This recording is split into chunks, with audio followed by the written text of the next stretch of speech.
ناظرین، Stanford university نے بالآخر لاکھوں ڈالر خرچ کر کے لاکھوں شادی شدہ لوگوں کے سروے کر کے مختلف پولز آرگنائز کروا کر اور سائنسدانوں نفسیات دانوں کے ریسرچ آرٹیکلز کھنگال کر شادی کی جو سائنسی عمر کا انتخاب کیا ہے وہ انتہائی اتھینٹک اور اپرووڈ ہے۔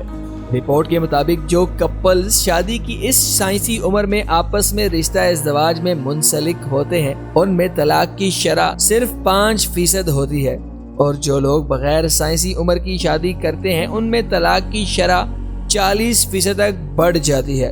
اس سائنسی عمر کو ڈسکس کرنے سے پہلے آئیے جانتے ہیں کہ پاکستان میں ارینج میرج شادیوں کا پس منظر کیا ہوتا ہے۔ ناظرین، پاکستان میں اکثر ارینج میرجز کا پس منظر کچھ یوں ہوتا ہے۔ ندا اور حامد کزن تھے، دونوں کے بڑوں نے کم عمری میں ہی یہ طے کر لیا تھا کہ ندا اور حامد کی شادی کروا دی جائے گی۔ 18 سال کی عمر میں دونوں کی منگنی کروا دی گئی، 22 سال کی عمر میں نکاح اور رخصتی ہو گئی۔ یوں ندا اور حامد نے 22 سال کی عمر میں رشتہ ازدواج میں منسلک ہو گئے۔ پہلے 5 سال دونوں کے درمیان اچھا رشتہ نبھتا رہتا ہے، پھر نوک جھونک ہونا شروع ہو گئی۔ 30 سال کی عمر تک دونوں ایک دوسرے سے بیزار ہو گئے اور ایک دوسرے کو بدل جانے کا طعنہ دینے لگے ہیں۔ 30 سے 32 سال کی عمر میں ندا اور حامد کے درمیان یا تو ڈائیورس ہو جائے گی یا دونوں ایک فرسٹریٹڈ اداس سی زندگی گزار رہے ہوں گے اور بڑوں کے اس فیصلے پر پچھتا رہے ہوں گے۔ پاکستان میں ہر 100 میں سے 14 ارینج میرج ایسے ہی گزر رہی ہوتی ہیں۔ دوستو، شادی انسان کی زندگی کا سب سے اہم ترین فیصلہ ہے۔ درست وقت پر درست پارٹنرز کے ساتھ یہ فیصلہ خوش آئند ثابت ہوتا ہے، غلط وقت پر غلط پارٹنرز کے ساتھ یہ فیصلہ آپ کی زندگی اجیرن کر دیتا ہے۔ دوستو، اسٹینفورڈ یونیورسٹی کی تحقیق کے مطابق شادی کی بہترین عمر 28 سال سے لے کر 32 سال تک ہے۔ اس کی وجوہات سائنسی، ثقافتی، نفسیاتی اور فائنینشل ہیں، جن کو ہم اپنی ویڈیو میں ڈسکس کرنے جا رہے ہیں۔ سائنس کے مطابق 28 سال سے انسان ذہنی طور پر میچور ہو جاتا ہے۔ ٹین ایج میں انسان جذباتی کیفیت جیسے محبت، عشق اور خوبصورتی کے معیار کے مطابق اپنے پارٹنر کا انتخاب کرتے ہیں اور نہ ہی اپنے پارٹنر کے ذہنی مائنڈ سیٹ کو سمجھتے ہیں۔ ٹین ایج کپل جب میچور ایج کو پہنچتے ہیں تو ان کے جذباتی کیفیت جیسے عشق، محبت میں ٹھہراؤ آ جاتا ہے اور ان کے مخالف صنف کا مزاج بھی کھل جاتا ہے، پھر وہ اپنے فیصلے پر پچھتاتے ہیں۔ یورپ میں طلاق کی 37% وجہ ٹین ایج کے جذباتی فیصلے ہی ہوتے ہیں۔ دوسری وجہ فائنینشیل انڈیپینڈنس ہے۔ انسان کے پاس گریجویشن سے لے کر 30 سال کی عمر تک روزگار کے مواقع ہوتے ہیں۔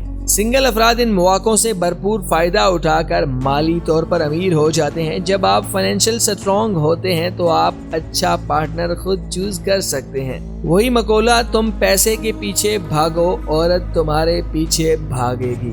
اس ایج میں شادی کرنے سے طلاق کی شرح اس لیے کم ہوتی ہے کہ دونوں میاں بیوی میچور ہوتے ہیں، ذرا سی بات کو ایشو نہیں بناتے اور دونوں کو باور ہوتا ہے کہ ان کی دوسری شادی کی عمر نکل چکی ہے۔ بات اگر رومانس کی چلی ہے تو کیا آپ جانتے ہیں ٹین ایج کپلز میں بے وفائی کی شرح 35% ہوتی ہے، مگر 28 سال کے بعد کی جانے والی محبت میں بے وفائی کی شرح کم سے کم ہوتی ہے یا شاید بمشکل 10% تک ہوتی ہوگی۔